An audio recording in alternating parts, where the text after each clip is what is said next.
Ito na yung steed. Road test ko sana eh.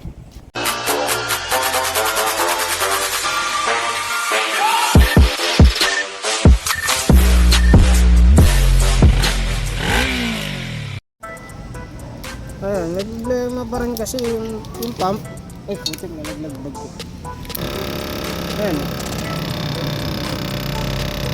Ayan, mamatay. Dami ng gas to eh. Wala, hindi naman siya nag-over.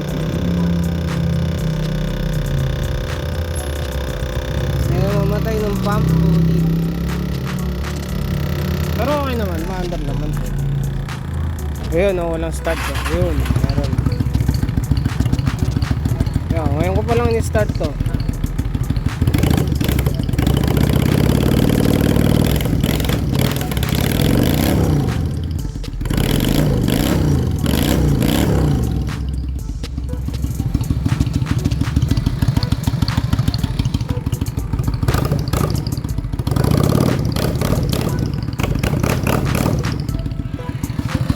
Yung pump ayaw minto, putik. Kaya maandar pa rin.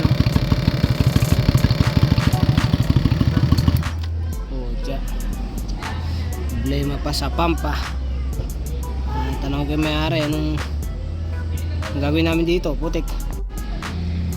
Oo nga pala, ito yung rectifier na pinalit ko. Tapos nakataob na siya.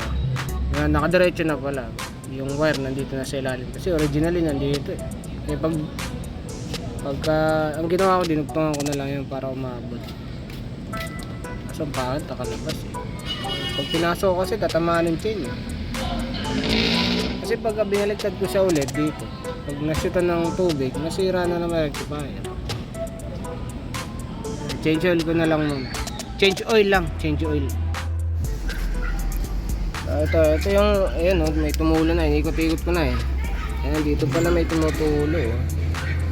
Ito tayo ba? Ito. Dito eh. Galing dito sa taas. Ito. So, valve cover gasket, putik. Medyo mahirap to. Kasi may mga nakaharang sa ibabaw. Kasi yung yung dito sa neighborhood ah. Dito ako sa ano eh, sa tapat ng bahay gumagawa eh. Kasi init sa shop eh. Dito ako sa neighborhood. Lahat ng klase ng ingay nandito na, putik. Yan, yung mga... Ayan o, tuloy-tuloy pa rin yung pump. Pero ayun naman siya.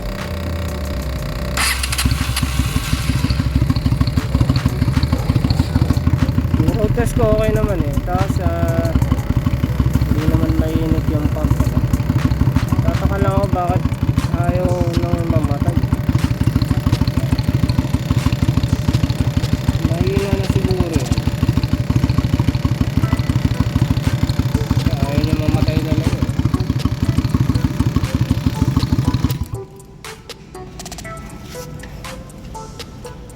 Ayan, problema niyang pump, putik. Buksan ko kaya. Ano ako, baka pag binuksan ko lalo magproblema eh. Baka mamaya uminit na eh. Ito, back job ang putik. Ayun, back job yung ginawa kong starter kasi nawalan pala ng contact yung negative kasi naka-ground siya doon eh sa loob. Kailangan, tinanggal ko na, inayos ko na eh. Ginawa ko dito, inano ko na lang, wire wheel ko, nilinisan ko yung surface na contact ng ground ng ano, carbon brush assembly. Pag binili mo yon yung carbon brush assembly, diba, may bakal yun na bilog. Doon magko-contact ng negative dito. Puro ano na pala, puro kalawang. Nung tinester ko yung ano, ground at saka ito, wala. Putik. Okay na, gumagana na. Mandar na rin to. Ang gagawin ko na lang dito yung speed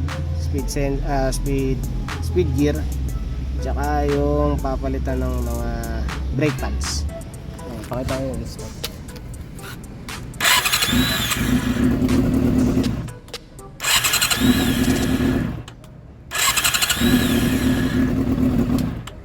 Lubis na no, putik na yan. Hindi na click. Putong ba to? Ano yung stand na to. Ayun.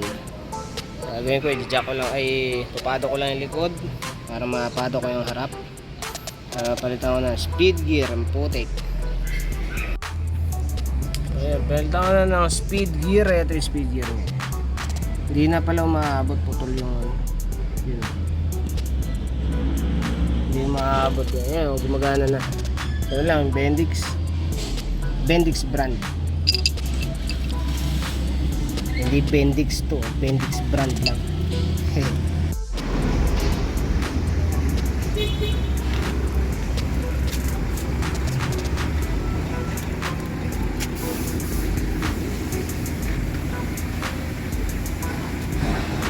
Testing ko na, good shit.